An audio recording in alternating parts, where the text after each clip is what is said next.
Alright, welcome back to my YouTube channel. I'm Andy's Vlog.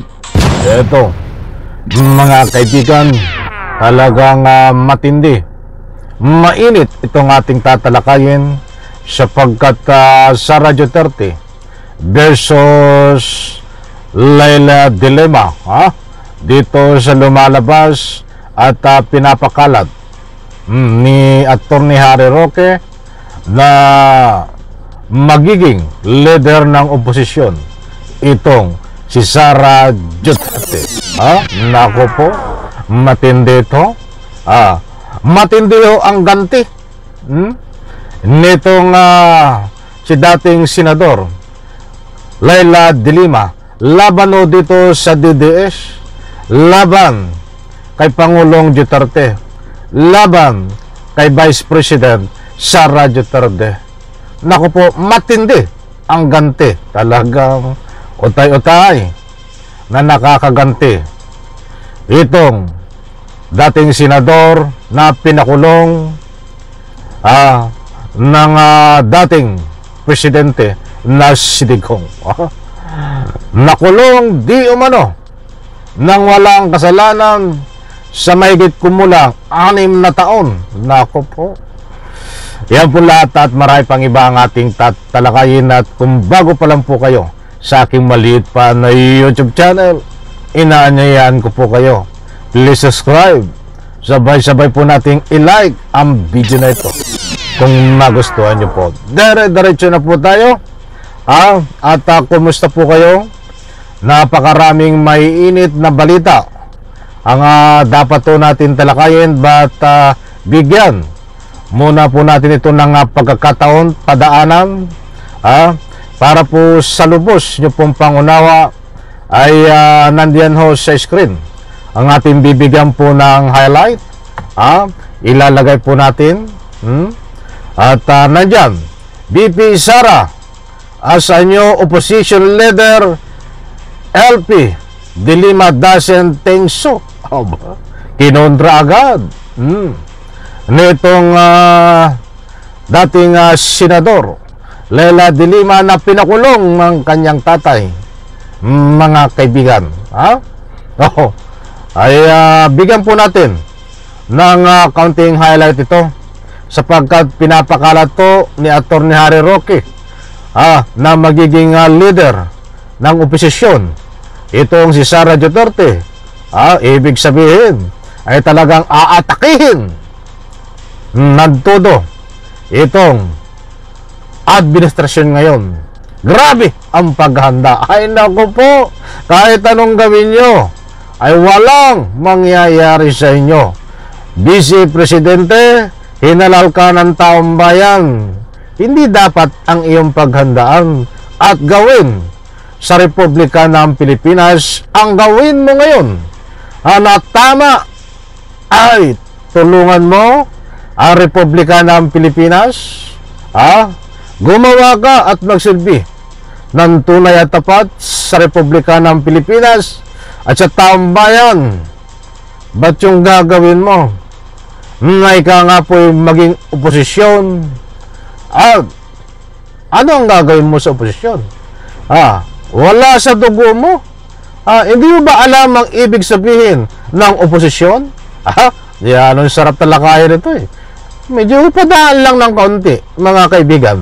At baka tayo kulangin ng oras Ito tuloy ko po. De Lima speaking for the LP objected to Roque statement. Ito ang kasagutan.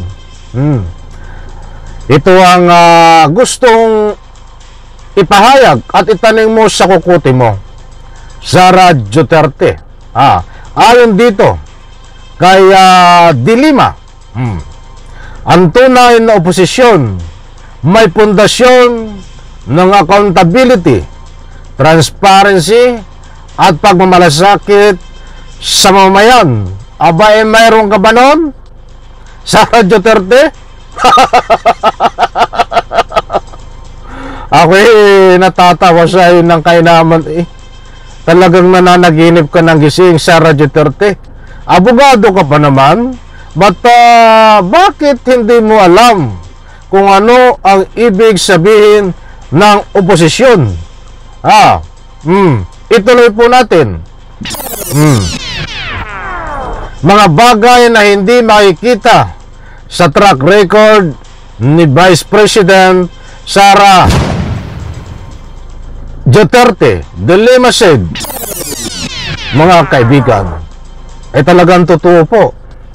At sinisigundahan ko at sinusuportahan ko itong mga banat, mga ganti nitong si De Lima, labano dito sa DDS, labano dito kay Vice President Sara Duterte, na hindi mo makikita sa kanyang katawan, sa kanyang pagkatao, ang pagmamalasakit sa mamamayan, mga bagay na hindi makikita sa track record ni Vice President Sara Duterte.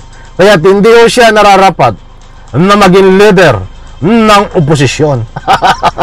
Baka ang agala mo, Sara Duterte, pag sinabing leader ng oposisyon, ay magaling kang mag-rally, magaling kang magsalita laban sa gobyerno, batang iyong salita ay hindi kapaki-pakinabang. Yun ang gusto kong ipunto. Dahil ang mga nagdaan leader ng oposisyon, hindi po yan na nagsasalita sa administrasyon nang wala hong pinagbabatayan. Kapaki-pakinabang ho, mga kaibigan. Isaksak mo sa kukuti mo, Sara Duterte. Matindi ang mga nakarang membro at leader ng oposisyon. Kung mano siya ay bumabanat sa gobyerno ho, ay kapaki-pakinabang. Kung mano sila ay nagkakaroon po ng matinding paghalungkat sa administrasyon, ay hindi po nila sinasaman ng character assassination. Hindi ho katulad ng ginagawa mo, Sara Duterte, at iyong tatay, at iyong mga alipores, at iyong mga tagasunod na mayroong character assassination. Lahat ng mga nakaraanot hanggang ngayon, ang tunay na oposisyon, sila ho ay may tunay na pinaglalaban. Yan ang gusto kong ipunto. Hindi nyo katulad, wala kayong pinaglalaban, mahilig lang kayong manira. Character assassination. Alam ko, mga kaibigan, nakuha nyo ang gusto kong ipunto. Ito, the real opposition has a foundation of accountability, transparency, and concern for the citizen, which cannot be seen in Vice President Sara track record. O, di ba? Mayroon transparency. Ikaw ba ay mayroon transparency? Bilang hinalal ng taong bayan sa pagiging President, Vice President, nasaan ang 125 million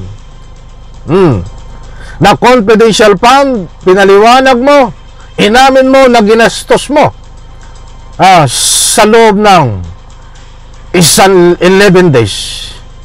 But ang hinahanap ng taong bayan, saan mo ginastos ng 11 days? Hanggang ngayon, questionable yan. Maraming pera ng taong bayan na nasa iyo, na malaking katanungan na hindi mo nasasagot. Nasaan ang transparency mo? Transparency, itatak mo sa kote, Sara Duterte. Okay? Medyo bilisan natin with Duterte resignation, natin yan. De Lima said that Duterte's resignation only confirmed what people know, the unity was merpicate to win 2022 election. Yan ang alalahanin mo. Marami kang dapat sagutin, subalit wala kang transparency. Baka hindi mo alam ang salitang transparency. Yan ay importanteng mahalaga na kailangang sundin bilang isang politiko. Pag hindi mo sinunod ang salitang transparency, ikaw ay nakahanay sa mga politikong korap. Ito pa, bilisan na po natin, kukurahin tayo sa oras. Taong bayan ang inuuna ng oposisyon, hindi ang pagpapalawak at papanatili sa kapangyarihan. O tama, di ba? Taong bayan ang inuuna. Ikaw, anong inuuna mo, taong bayan ba? Ang inuuna mo ay si Kibuloy. Ang inuuna mo ay yung pansariling interes, hindi ang taong bayan. Nandiyan ang West Philippine Sea. No comment ka na dapat ikaw ang nagbibigay diyan ng proteksyon. Kasama ka sa nagbibigay ng proteksyon. No comment ka eh. Nasaan diyan yung ika nga po pagbibigay at pagmamahal sa Republika ng Pilipinas? Mahal mo lang ay si Kibuloy? Ha? Eto.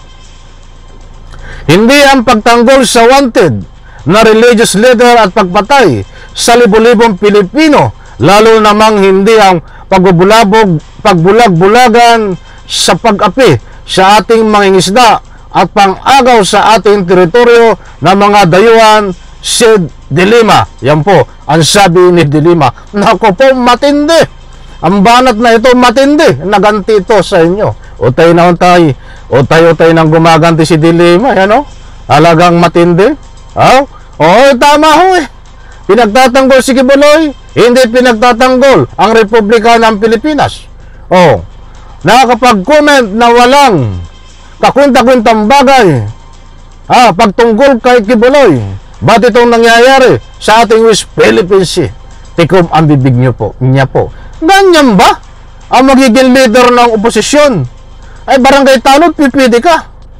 Leader ng oposisyon, hindi ho. Matindi, matinig, may pinaglalaban itong mga nakarang oposisyon.